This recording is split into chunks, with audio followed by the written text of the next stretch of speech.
किसी ने बड़े कमाल की बात कही है कि पानी में गिरने से इंसान की मृत्यु नहीं होती। इंसान की मृत्यु तब होती है जब उसे तैरना नहीं आता। परिस्थितियां कभी भी समस्या नहीं बनती। समस्या तब बनती हैं जब उनसे निपटना नहीं आता। नमस्ते दोस्तों, मेरा नाम है आरजे कार्तिक और आपके लिए एक छोटी सी कहानी। ये कहानी एक दिव्यांग राजा की, जिसके राज्य में कहीं कोई समस्या नहीं थी। सब लोग खुश थे, ऊपर वाले को धन्यवाद करते थे कि इतने अच्छे राजा साहब आपने हमारी जिंदगी में भेजे। वो राजा दिव्यांग था, उसकी एक आंख नहीं थी, एक पैर नहीं था, लेकिन राजा को इस बात का कोई मलाल नहीं था। एक दिन राजा अपने महल की गैलरी में घूम रहा था, उस गलियारे में घूम रहा था और पोर्ट्रेट्स देख रहा था। जो शानदार पेंटिंग्स लगी थी उनको देख रहा था। वो जो शानदार पेंटिंग्स थी वो उसके पूर्वजों की थी, उसके पिताजी की, उनके पिताजी की, उनके पिताजी की। और राजा घूमते घूमते उन पेंटिंग्स को देखते देखते, निहारते हुए सोच रहा था कि कितने शूरवीर खानदान में मुझे जन्म लेने का मौका मिला। ऊपर वाले का धन्यवाद है, मेरे पिताजी इतने शूरवीर थे, उनके पिताजी इतने शूरवीर थे।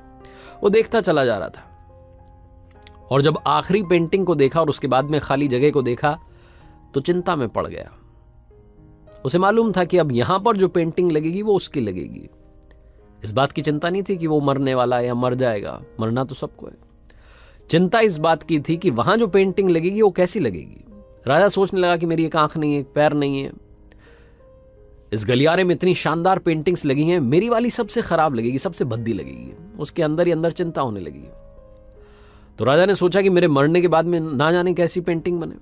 एक काम करता हूं, मैं जिंदा हूं, इसी बीच में एक शानदार सी पेंटिंग बनवाता हूं, ताकि कम से कम ये तो सुकून रहे कि मेरी अच्छी पेंटिंग यहां लगेगी।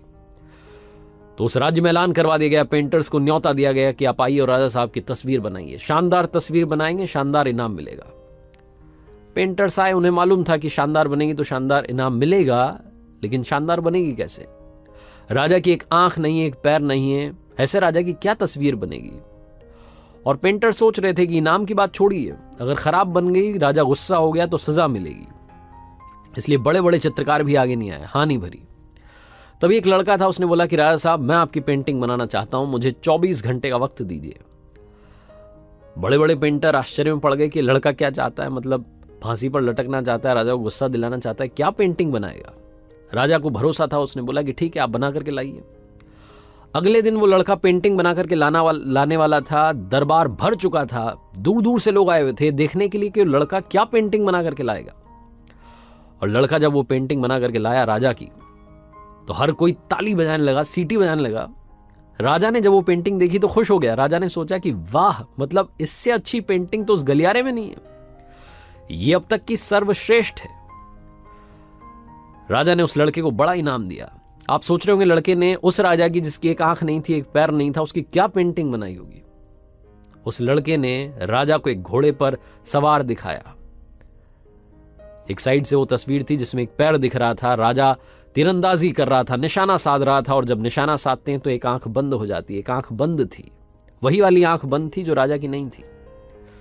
तो इस तरीके से लड़के ने एक आंख बंद कर दी, एक ही पैर दिखाया, राजा को घुड़सवार दिखाया, निशानेबाज दिखाया, और इतनी कमाल की पेंटिंग बनी कि वो अब तक की सर्वश्रेष्ठ थी।